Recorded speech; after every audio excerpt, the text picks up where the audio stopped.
What's going on, guys? Today we're going to work on changing out the door latch on my 90 Civic Si. Now this is my first time changing one of these out, so bear with me if I'm learning the instructions along the way. But the reason that I'm doing this is because if you look inside here, maybe zoom in just a little bit. Can you see how it's kind of torn up, the little rubber? It's either rubber or plastic cover which is on the latch, which rotates when it locks the door. This one is torn up, and so with that being that way, I've tried adjusting the striker that's actually on the car itself, and I've had no luck with it turning. It doesn't turn the little light off on my dash. And here it is in the full position when it's locked. So if I push it in a little bit more, you can actually hear it click inside here, the little locking mechanisms for the seat belt. And I'll show you on the dash exactly what's that doing at the same time as I move this in and out. Okay, so here I want to show you, the door's open obviously, and see how the seat belt light is on for the door on this side? When I close it, we're talking about the little door seat belt light, not this one. This one will turn off once we plug the seat belts in. But this one right here, once I close the door, it doesn't do anything. Now, I'm going to open the door. I'm going to move the latch with my screwdriver. And so now it's in the first position. And see if I squeeze it in a little farther. See how it turns on and off? So that's what I'm trying to fix today. I want that to be off at during all times when the door is shut. Now I first tried to fix it by removing the little latch that's on the body of the car. It has two Phillips screws. You can just loosen these a little bit and it allows you to move it up, down, and left and right. It even has these little marks on the body of the car. There's these little indentations. And then it has little dashes on the piece of the metal so you can kind of see where you're moving it up and down. That did not fix my situation. Just a tip, if you're ever removing those, do not remove both screws at the same time. Remove one, then the other one just loosen it a little bit, and then you can move it to the side, and then put the screw back in, because there's a little metal bracket that is held up behind this latch. If you remove both screws, that bracket will fall to the body, like in the body of the car in the center down here. You're gonna have to remove your door panel to retrieve it. So don't ever remove both of those at the exact same time and let that piece fall. Now the light being on the dash did not affect the seatbelt locking in place. How do I know? The last time that I went to the track, one of my buddies came with me and he wanted to go for a ride along, and I told him that he needs to let me know right away if the seatbelt's not locking after the first or second turn that we take. Let me know so I can go ahead and pull off track. But we had no issues. It still locks in place, and that's what I was curious about. Like if it was more of a safety issue with the latch being broken and the light not turning off, I thought maybe the seatbelt wouldn't lock, but he said it locked perfectly fine, and we do some pretty heavy braking at the track. So I'm just fixing it because I want to fix it, and I've never fixed one of these before. First thing we need to do is get the door panel removed. Remove the screw on the end of it. Remove the one down here by the seatbelt. Another one right there. Third one inside the handle. Got a fourth one inside the actual door handle. Another one right here on the corner. Then when you get those removed, get the two removed for, this is just the speaker cover. The speaker cover has these 4 tabs that are help pushing it in. One is here at the top, one here on the bottom side, and then 2 more if you pry at all 4 of those corners, and you can get it to pop right out. That way you don't risk breaking those little tabs off the speaker cover.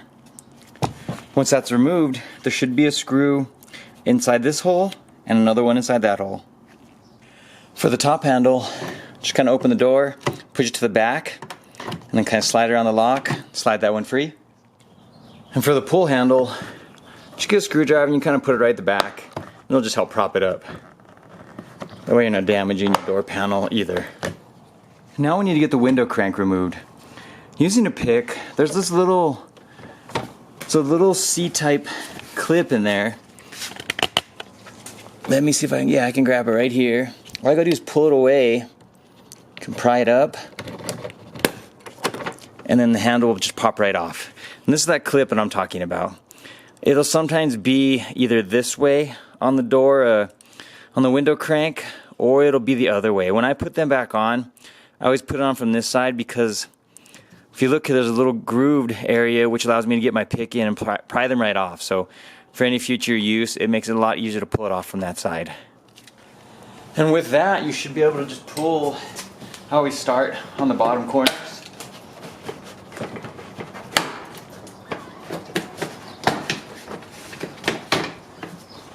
I like to pull the seat belt around, lift up, and we don't need to take it off completely from the car. Like I could disconnect these bolts and everything, but I don't need to. I just need to be able to get in here so I can get to that switch. When you're pulling the panel away from the door, you can hear a little popping noise, and what that is, that's these little clips that are essentially popping and some of them are breaking out. So looks like some have survived, some did not. I have this bag of these clips that I bought off eBay a long time ago. You can get them pretty inexpensively. So I'll just replace all these with these newer ones, which most of these are actually in good shape. I might reuse the old ones, but any that have broken I will replace as I put the panel back on.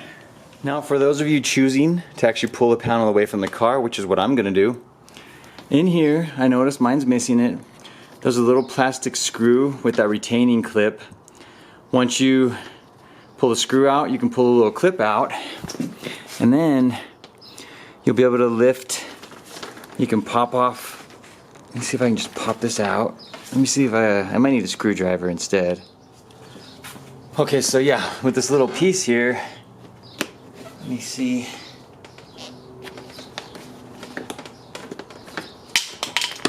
Oh, it actually pops out from the top. On the bottom,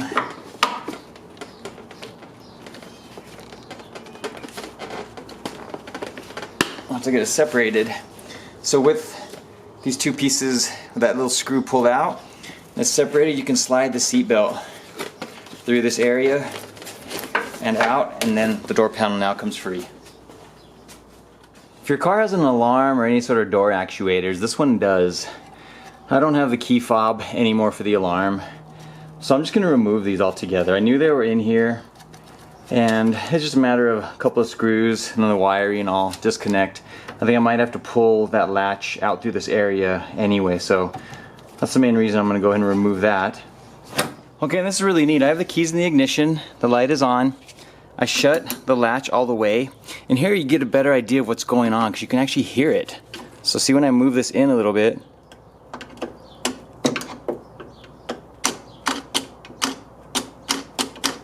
do you guys notice down here? Look at this little lever. It'll move once I push the door in all the way. So that's like the locked position, the light's off. Now the light's on. So I think it's just because that piece is missing some of the rubber there. It doesn't push the latch all the way, which turns the light off. When I removed the latch from the junkyard, I had to remove the door handle as well. This is the beam that goes to the door handle, and you cannot disconnect it from this assembly itself. I was looking at the back of it and it looks like it's just riveted in, so there's no way to remove that. So the first thing we need to do is remove the door handle. I'm going to disconnect it right here.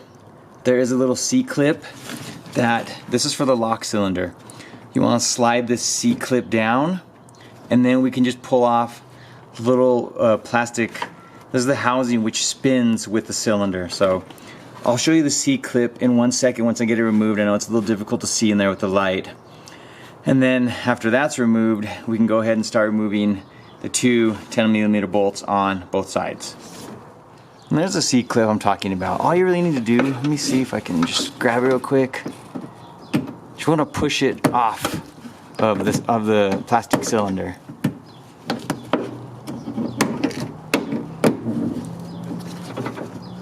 Okay, just like that.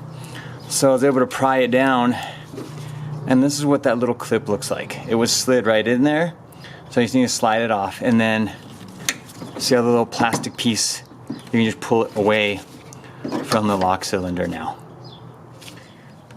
Now remove both of the 10mm bolts. And once you have that, it's kind of tricky getting it out. Just push on the bottom of it.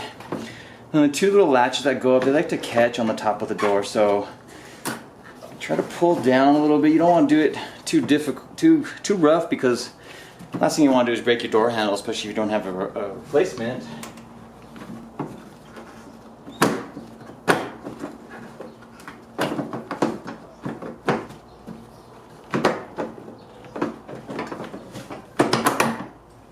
Okay, so at an angle there, it seemed to work well. And once you get it out,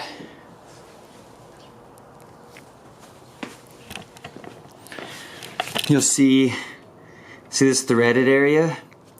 You need to spin the door handle counterclockwise. Let me show you what I'm going to do with that.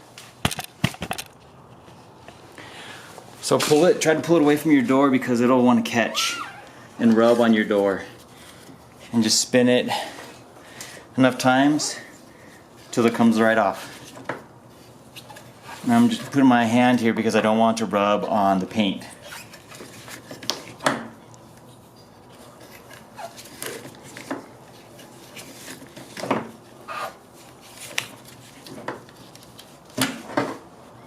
And then off it comes. One cool thing I'm going to do is I'm going to put white door handles back onto this car. When I went to that junkyard, there was the EX sedan, a 1991 EX sedan there, so I got the front door handles off it. I'm just going to swap the lock cylinders out, of course. And then I think this will be a nice upgrade to the car. Clean them up. They're a little scratched there, but it's not like this car's perfect, so I think that'll be a cool upgrade once I put it back together. Okay, next, I'm not sure if I need to remove the seatbelt assembly. It's just a matter of 14mm nuts throughout. That way I could pull it away. But I don't think I'm going to there's not a hole back here, so I don't think I need to remove it. I'm just going to try to get both of these off first.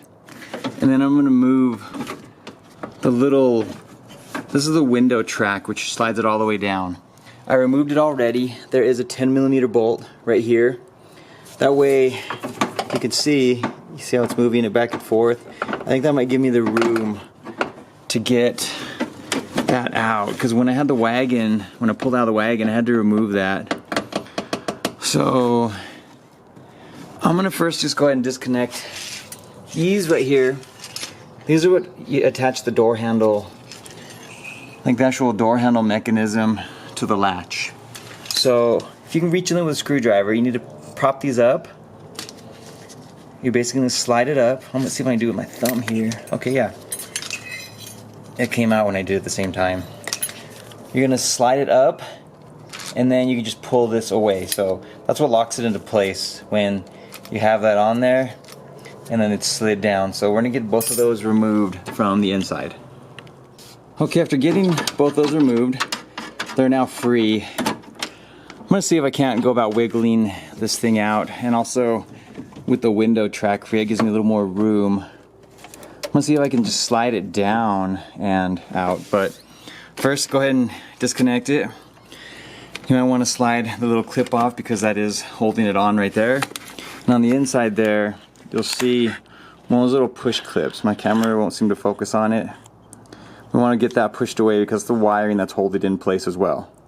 Okay, and with the wiring free, now go ahead and remove the 3 screws on the end of the latch. And after getting those 3 out, it kind of just fell. I don't know if we can...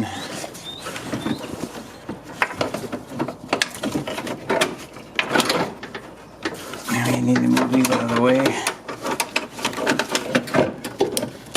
I'm having trouble getting it out. So what I'm going to do, take off the 3 screws for the door handle. And then it allows us to pull that away, so we have both those beams. Can you see right here? Yeah, you can see it. Just snap that out. Well, that one broke off. Not a big deal. Then we can just pull it forward so we can get both those beams out of there, so maybe we have a little more room to get that out now. Okay, that seemed to work. I was able to pull this forward, kind of slid it around, and able to feed it out this way. Now, after doing a little bit of research on these particular latches, it looks like they are different for every single model. With the exception of the wagon, I think the wagon and the sedan might be the same because those both have power door locks. They also have the lock which is at the top of the door panel, not on the center of it towards the front. And they usually have power seat belts, I guess depending on the model, so they might be different from the 88, 89 models as compared to the 90, 91s on the sedans. So this is the hatchback one. This is a CRX. This is a wagon. The first difference is, look at the orientation of the two arms. These are the ones that go to the door latch on the inside. Look at them in comparison to the CRX. They're also a little bit different where it locks the door. And this other arm here, the wagon is missing it completely because when you lock the door, it only has this one which goes up to the top of the handle. So we're not going to use the wagon. That one won't work for sure because of the orientation of the door lock. We're going to try the CRX one. Now, the two handles that go onto, two bars that go onto the handle, I luckily was able to get those off of a CRX as well. Let me line them up and I'll show you. They have a little bit different bends, and the way they attach to the door handle, they just cross a little differently, and we're gonna go ahead and swap these bars onto this handle and then attempt to use that one on this card because it should work with these bars. The handles are same distance, and I think the doors are very similar in length, and then of course when it attached to the door handle, the two bars which go to the top are similarly shaped, same length, so it will attach to the handle fine. And then this one is off of the CRX, so it should work perfectly fine where it attaches to the lock cylinder. So when replacing these, they're really easy. All you gotta do is spin them around and then they'll just slide right out. So I took the handle off already, and I'm showing you this as I've gotten further into the install, but I just wanted to give a little clarification on exactly what I'm doing and what I've had to do to get this CRX one to work. It'd be kind of pointless to put all this together and it's not working. The light is on the dashboard, if you can see it over there. So let me just get the door a little bit closer.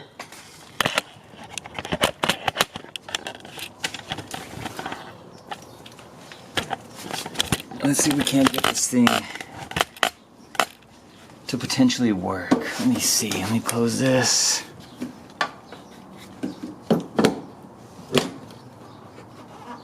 Okay, so it's on. Nice, there's no movement.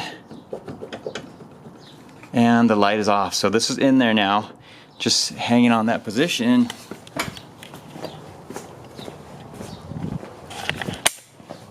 And it seems to have worked. Now we're gonna get the latch installed and just kind of follow the reversal of removal process. Let's see if we can get that all buttoned up, see if there's any issues that I encounter along the way, and we'll test it out as soon as we're finished. And before I put the door handles on, let me show you exactly how to swap the key cylinders. It's very, very simple. Let's go ahead and start with the new one first. There's a little C-clip down here that you need to pry away. Sometimes a flathead or a little pick, if you can get it in there.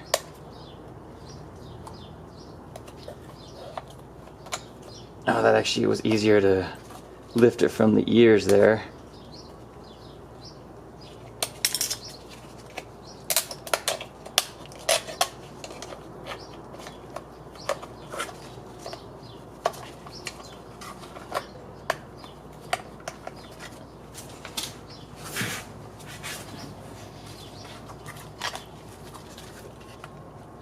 Okay, so that one's just like super dirty and corroded. But once you have that C-clip removed, all you really need to do is slide out the cylinder. So we're gonna go ahead and do that on the original one. put the cylinder right back into there, put the C-clip back on, that way the lock still works with your original key. Okay, I got it in, and what worked for me, I just want to kind of explain it real quick. The two bars that are on top, which go to the door handle, I went ahead and moved the latch over here and I slid the bars in. Then I was able to slide the latch in itself, and then with this being loose, I was able to just push it right around and then slide both bars around. It really only took me about a minute to get it in. It was not difficult at all. So I went ahead and plugged the wiring in. Now I can open the door by pulling on the handle itself. I'm gonna test it. Before going any further, I'm gonna see if it actually works and see if I'm solving that issue of the light on the dash. Let's turn it on all the way.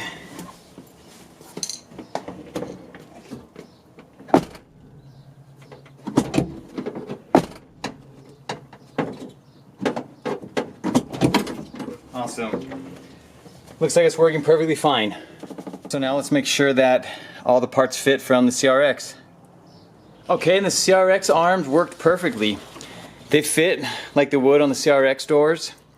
I measured the CRX door from this screw hole all the way to the latch, and both were exactly 32 inches, so I figured they would work. So you'll have no problem using any of the CRX parts on here. So when you're finished, just go ahead and test it. Like obviously, I was testing the door back and forth, and then the inner handle as well. Make sure it works, and then make sure your lock is hooked up correctly. And that'll be it for today's video, guys. Hope this helps you out in case you're trying to fix your latch also. Pretty complete guide to get you through it. If you have the hatchback parts, or depending on what car you're working on, if you find the corresponding model, that'll make it a lot easier instead of having to do the modifications I did with using the CRX arms instead. But it wasn't difficult. They were very easy to swap. Thanks for watching, guys. We'll see you next time. Take care.